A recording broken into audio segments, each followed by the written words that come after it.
Hello guys, ഇന്നത്തെ video എന്ന് പറയുന്നത് ഇന്നലെ ഒരു കാറ്റ് ഗ്രൂമിങ്ങിന് വന്നാണ്. ഫുൾ ഗ്രൂമിങ് ആയിരുന്നു, ഫുൾ ഡ്രിം ആയിരുന്നു. ആളുടെ മേത്ത് ഇങ്ങനെ ചെള്ളുണ്ടെന്നൊക്കെ പറഞ്ഞായിരുന്നു. പക്ഷെങ്കിൽ പുറമേന്ന് വലിയ കുഴപ്പമൊന്നും ഇല്ലായിരുന്നു കണ്ടിട്ട്. പക്ഷെങ്കിൽ ഡ്രിം ചെയ്ത് തുടങ്ങിയപ്പോൾ തന്നെ നിങ്ങൾക്ക് തന്നെ അത് കാണാലോ, ഫുൾ ചെല്ലായിരുന്നു. അതായത് ഫുൾ എഗ്ഗായിരുന്നു ആളുടെ മേത്ത്. അപ്പോൾ അകത്തൊക്കെ ഇട്ട് കാറ്റിനെയൊക്കെ വളർത്തുന്നവര് പ്രോപ്പറായിട്ട് 2 വീക്ക് ഓടുമ്പോൾ ബാത്തിങ് കൊടുക്കുക, പ്രോപ്പറായിട്ട് ശ്രദ്ധിക്കുക കേട്ടോ. കാര്യം വെച്ചാൽ പിള്ളേരൊക്കെ ഉള്ളായിരിക്കില്ല വീട്ടില്.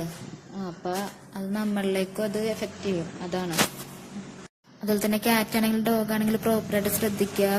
2 വീക്ക് കൂടുമ്പോൾ ബാത്തിങ് കൊടുക്കുക. പിന്നെ ചെള്ള് കാര്യങ്ങളൊക്കെ ഉണ്ടെന്നാണെങ്കിൽ സ്റ്റാർട്ടിങ്ങിൽ തന്നെ സ്പോട്ടും കൊടുക്കുക. പിന്നെ ഒരു 2-3 മാസത്തേക്ക് പിന്നെ നോക്കേണ്ട ആവശ്യമില്ല. പിന്നെ ഈ കാറ്റിനെ നമ്മൾ സ്പോട്ടൊക്കെ ചെയ്തിട്ടാണ് വിട്ടത്. പിന്നെ ബാത്തിങ് ഒക്കെ കഴിഞ്ഞപ്പോഴും ഈ പറഞ്ഞിട്ട് ഫുൾ ക്ലിയർ ആക്കാനൊന്നും പറ്റത്തില്ല. ബാത്തിങ്ങില് അത്രയും എഗ്ഗായിരുന്നു, ഫുൾ എഗ്ഗായിരുന്നു ഈ കാറ്റിന്റെ മേത്തെ. നമ്മൾ സ്പോട്ടോണൊക്കെ ചെയ്തിട്ടാണ് കാറ്റിനെ വിട്ടത്. അതുപോലെ വീടിനകത്തിട്ടാണെങ്കിൽ കാറ്റിനെ ഡോഗിനെയൊക്കെ നോക്കുന്നവരുണ്ടെന്നാണെങ്കിൽ പ്രോപ്പറായിട്ട് കോംബ് ചെയ്ത് കൊടുക്കുക. അതുപോലെ തന്നെ 2 വീക്ക് കൂടുമ്പോൾ ബാത്തിങ് കൊടുക്കാം.